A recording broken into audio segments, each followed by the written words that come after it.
සුන්දර කඳු මුදුනක ඉදිවෙන මනරම් බෝධි ප්‍රාකාරය තනිකර කළු ගණෙන් නිමවෙමින් ඉදිවෙමින් පවතින බෝධි ප්‍රාකාරය ඔබට දැකගත හැක. හොරණ නර්තන කළ ආරණ්‍ය සේනාසනයේ පිහිටි මෙම බෝධීන් වහන්සේ වටා ඉදිවන කළු ගලින් නිම කරන ලද මනරම් බෝධි ප්‍රාකාරය. දැනට ඉදිවෙමින් පවතින මෙම බෝධි ප්‍රාකාරය වැඩ නිම කර ගැනීම සඳහා ඔබ සැමගේ දායකත්වය ලබා දිය හැකි නම් ආරණ්‍ය සේනාසනය හා සම්බන්ධ වී බොහෝ පින් රැස් කරගන්න.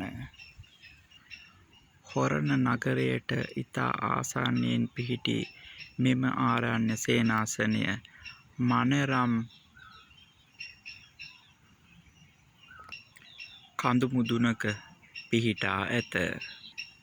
උදෑසන කාලයට සහ රාත්‍රී කාලයට ගෞතම ශ්‍රී පදස්ථානය පවා මෙම ස්ථානයේ සිට නැරඹිය හැක.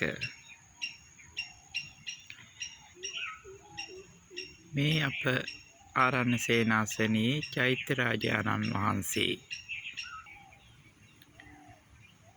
මේ ඔබ දකින්නේ චෛත්‍යරාජාණන් වහන්සේ ඇතුළත ඇති බුද්ධ ප්‍රතිමා මන්දිරය සහ එහි තැන්පත් කර ඇති පූජා භාණ්ඩයි.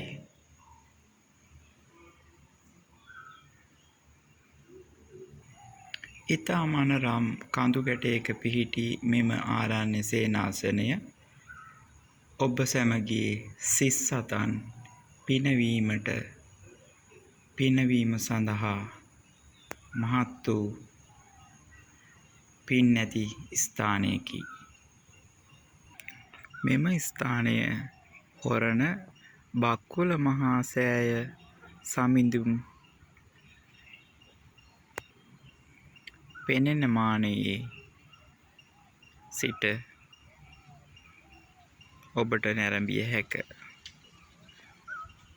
මනරම් කඳු ගැටයක් මත පිහිටි මෙම පූජා ස්ථානය ඔබ සැමගේ සිත් සතන් පිනවනවා නොවනු මානයි. මෙම ස්ථානය දැක බලා මෙම මහත් වූ කටයුතු වලට දායකත්වය ලබා දිය හැකි නම් ඔබ සැමගේ මහත් වූ පුණ්‍ය කර්මයකට හේතු වෙනවා නිසැකයි. ඔබ සැමට සම්මා සම්බුදු සරණයි.